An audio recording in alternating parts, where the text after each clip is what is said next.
Caião, por que os discípulos frequentavam templos, sendo que Jesus nunca disse para eles frequentarem? Nunca disse, só porque tinha gente no templo, né? O templo, frequentar o templo era frequentar o shopping. Era uma forma de chegar em algum ajuntamento? Tinha tudo, era o único lugar de ajuntamento mesmo. Sim, em Jerusalém legal. era o templo. Sim. Era tudo. Era um lugar de culto, era um lugar de encontro, era um lugar de compra e venda também, no entorno, nos átrios à volta. Era lugar de mendicância, era lugar de pobreza, tanto quanto era lugar de riqueza. Os ricos entravam superiormente no templo para adorar, para se exaltarem, ó Deus, obrigado, porque eu sou melhor do que os outros homens. A prova disso é que eu tenho tudo, não me falta dinheiro. Como Jesus falou na parábola do fariseu e do publicano, subiam ao templo para orar. Na mesma medida em que os pobres estavam ali, os pecadores como os publicanos, que também iam orar, as pessoas de não boa reputação, como também os doentes, como Atos 3 diz que Pedro e João indo ao templo para a oração da hora nona é 3 da tarde.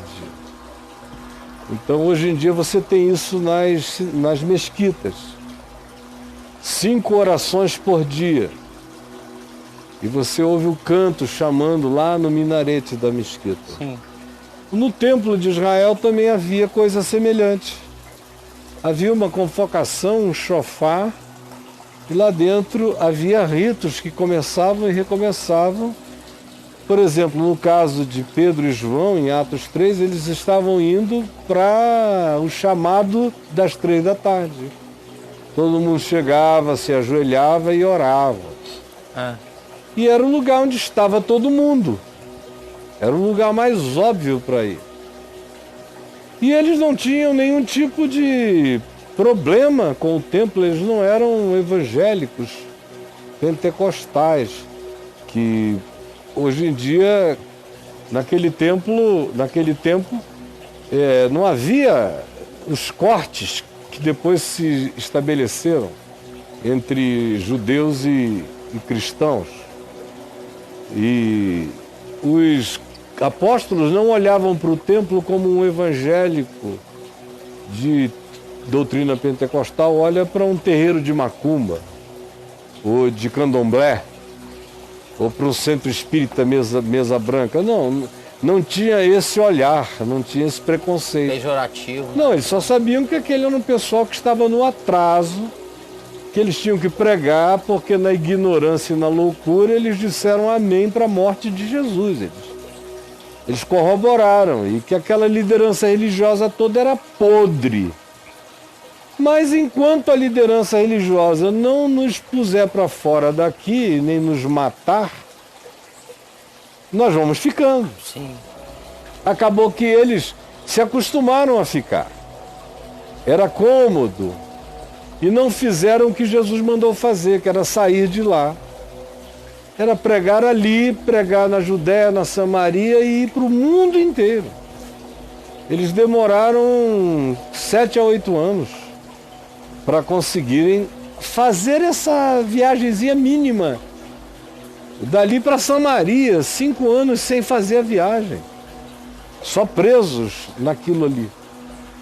E desobedecendo a convocação do Evangelho, que é uma convocação hebreia, um andante, ambulante. Hebreu significa o caminhante, o que cruza fronteiras, o que vai adiante. O Evangelho é um cruzar de fronteiras indo adiante, não só no chão da terra, mas crescendo na percepção. É para hebreus o Evangelho, é para apuru, para gente que não tem medo de atravessar os rios e seguir para os novos encontros e novas percepções. Então eles ficaram ali. Como no templo não não chegou a matá-los, só os prendeu nos primeiros meses, mas depois estabeleceu um convívio e muitos sacerdotes passaram a assistir os apóstolos nas reuniões caseiras que eles faziam à volta de Jerusalém, porque se diz em Atos 6,6 que muitos sacerdotes passaram a obedecer à fé. Então era quase que uma troca fraterna. Eu vou também ao templo e os sacerdotes, vários deles vêm nos assistir nos nossos pátios, nas nossas reuniões informais. Até que mataram Estevão. Aí quando mataram Estevão, veio uma perseguição violenta, foi Paulo que comandou isso, chamado então de Saulo. Todos foram semeados, diz o texto grego de Atos 8.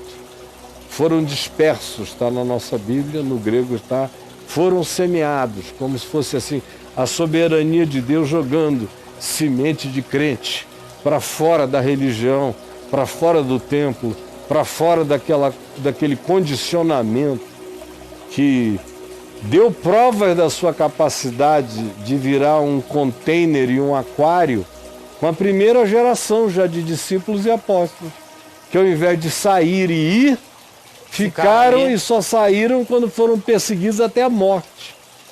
Porque o templo tem esse poder de criar esse espírito gravitacional, onde o cara, em torno do qual o cara gravita, sente segurança, acha que Deus mora ali.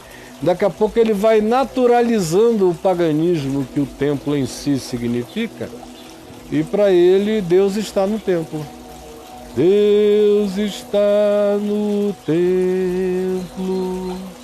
Que é uma música linda. Tem até música. Que na igreja presbiteriana, quando eu era criança, a gente cantava sempre, né?